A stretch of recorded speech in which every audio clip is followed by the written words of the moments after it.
Well, we're done.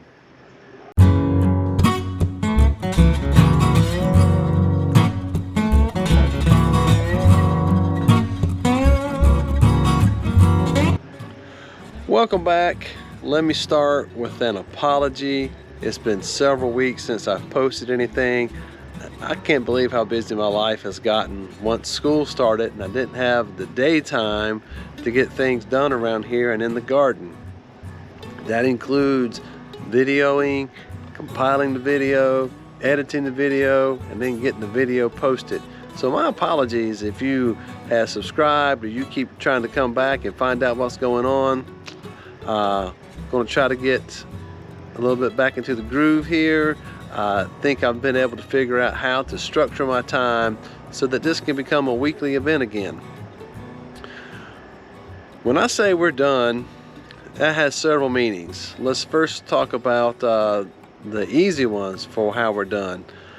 The summer garden's done. In fact, it's been done for a while. These are my ginormous eggplant plants. I have featured them a couple other times and I just need to pull them up. You can actually see this thing is actually still getting blossoms, but it's taking the fruit forever to mature on it. I mean, here we are. Today is October 2nd when I'm recording this video. It'll be a month for that thing to mature. There's actually a couple of fruit on here that I do need to pick, but I just need to pull this thing up. Just need to pull it up. Here's our summer herbs. The basil plant has decided it is definitely done. The rosemary to thyme will continue on through the winter, we're hoping. I don't know if oregano is a perennial, an annual, or what any of that means, but we'll see how it does. Clearly the cucumbers are done. I just need to pull those vines up and throw that cucumber that's hanging there and been there so long it's turned yellow, just throw it up in the compost. The squash plants need to be pulled up. Need to pull those little handful size butternut squash off so we can maybe do something with them. Let's walk over and check out the tomatoes. Here's the tomato plants. These four I'd actually have uprooted but just haven't pulled them away from the trellising to discard, and there was a couple of fruit hanging on that vine that had ripened, but the skin was too tough. I didn't eat them. Here we still actually got some fruit that's coming up, but you can see my life's been so busy that I haven't bothered to pick any of it, because just look, this thing is rotting on the vine. That will get this particular vine to actually stop bearing now that all that's happening. There's a handful of cherry tomatoes still on here, but the tomatoes are done. And honestly, none of it's been getting any of my attention the last couple of weeks. I did have some winter things planted. I planted some potatoes and I planted some sugar snaps, and I haven't really been watering, got to admit it. I haven't been watering them like I needed to, but they're coming up. Here's the potatoes. I think these are supposed to be the blue potatoes. I think these two are going to be Yukon Gold. Not 100% sure. Here's some sugar snaps, and they're kind of doing their own thing. You can see I took the time to create trellis for them, strings for them to climb up, but I didn't come out here to help manage that, and now they've gotten all crisscrossed and wonky, and it's just a shame how that's been neglected. Maybe one of the things I'll have a chance to do today will be maybe straighten this up a little bit. Honestly though, I don't expect it to bear any fruit because the best of my calculations, we're only getting about 2.5 hours of direct sunlight on this area now, because we're so late into the fall and the sun has moved south. So not only do we have the trees on the east and the west side blocking the sun, but there's a barrier of trees here on the southern end, and the sun, as it comes across the sky, is coming on the other side of those southern trees. Sweet potatoes. I still have not dug those guys up yet. Was going to do that yesterday, but if you paid attention to the date, when I said October the 2nd, You know that September the 30th, Hurricane Ian came through the southeastern United States, and that dumped 4 inches of rain, at least on my part of North Carolina. So I didn't want to dig those up yet. Some point in the next week, we're going to pull these bad boys up because they've been in the ground probably, I think, 130 days. I haven't done the calculations yet. Somewhere between 130 and 140 days. That's plenty of time. I want to get them dug up and get them curing so we can eat them. Speaking of Hurricane Ian, we came through okay. We just got a bunch of little limbs, which is the typical anytime we have a thunderstorm around here down in the yard. We only lost power for about 4 hours, maybe 4.5 hours at the height of the storm coming through.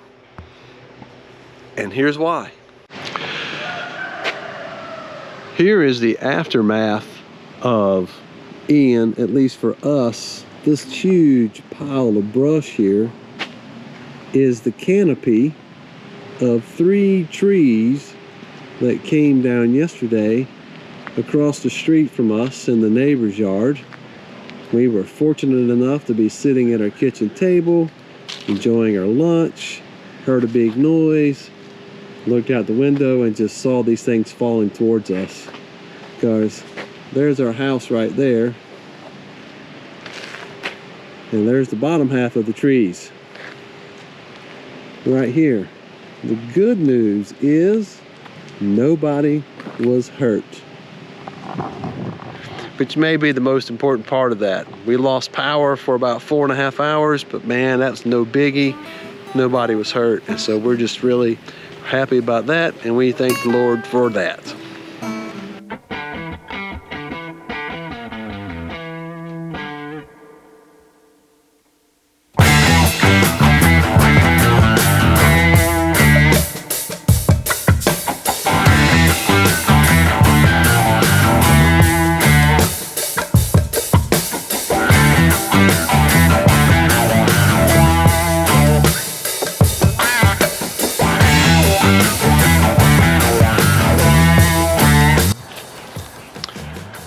I interrupt this regularly scheduled time lapse to show you something that I just can't believe. Started recording this video on Sunday, October 2nd, so let's see if you can see when the discontinuity occurs. It's now Monday, October the 3rd. 3 days ago, Friday, September 30th, we received 4 inches of rain from Hurricane Ian as he came through. We received another, let's see what the rain gauge says.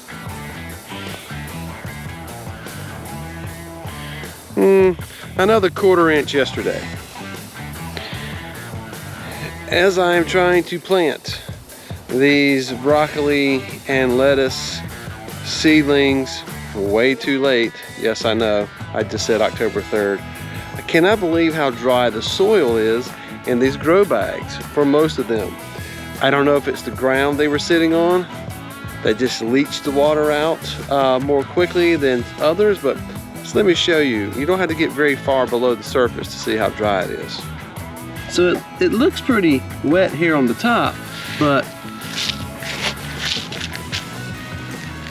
look at that, it's just so dry.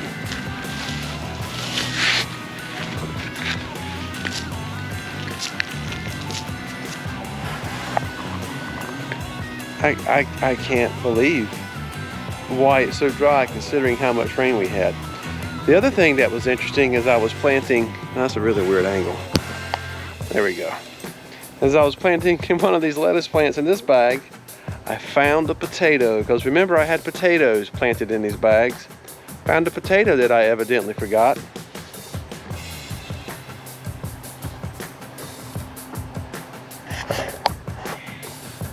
But it's not a very edible potato now.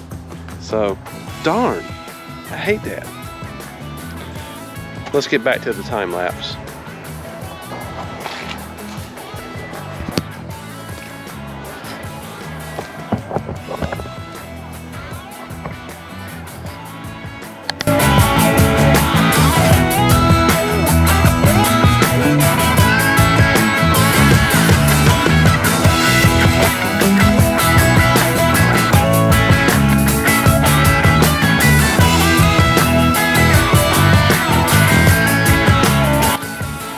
Don't know if I mentioned this in the first half of the video because there is that continuity error that I was speaking about. If I did, I'll edit either that version out or I'll edit this version out. These 4 right here are some buttercrunch lettuce seedlings. The other 6 are broccoli. The beauty of having the grow bags is I can move them to where I think they'll get the maximum amount of sun considering the time of year that it is.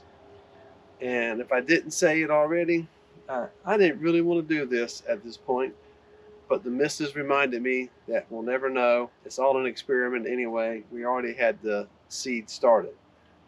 And what I have learned since having started these seeds inside, even though I probably started them at a decent date, because it's the fall garden, I probably should have started them from seed outside. But I got conflicting information from my seed company. They said to do it that other way. As a result, they're just really leggy. I don't know if they'll establish out here. We're going to find out. One more thing I need to do, at least in the garden, I'm going to pluck those fist-size butternut squash that are back there. You may have seen me pull the phone out. I've got a student in crisis, trying to help him navigate through some things, see what I can do there. And I'm going to try to get this footage edited and post it so I can get back to my Tuesday schedule. A lot I've got to do. That's it for this video. Well, maybe not. I said at the beginning of this video that we're done. Not only is this particular video done, but just as a teaser, we're done here. We have decided that the lab experiment has shown us what we needed to know, and that is that we cannot grow food here the way that we want to grow it. So that gives us some goals to work towards before next spring in terms of how to find another lab in which to grow our homesteading skills. Stay tuned for that. Thank you for staying here till the end and watching this video. Will you do me a favor? Will you go down below and give it a thumbs up? Maybe even share it with someone who wants to see how things are going. While you're down there, go ahead and subscribe if you're not already. Most importantly, always remember that the one who created you made you able to create also. So get out there and make it, grow it, and live it. Oh my gosh. Camera.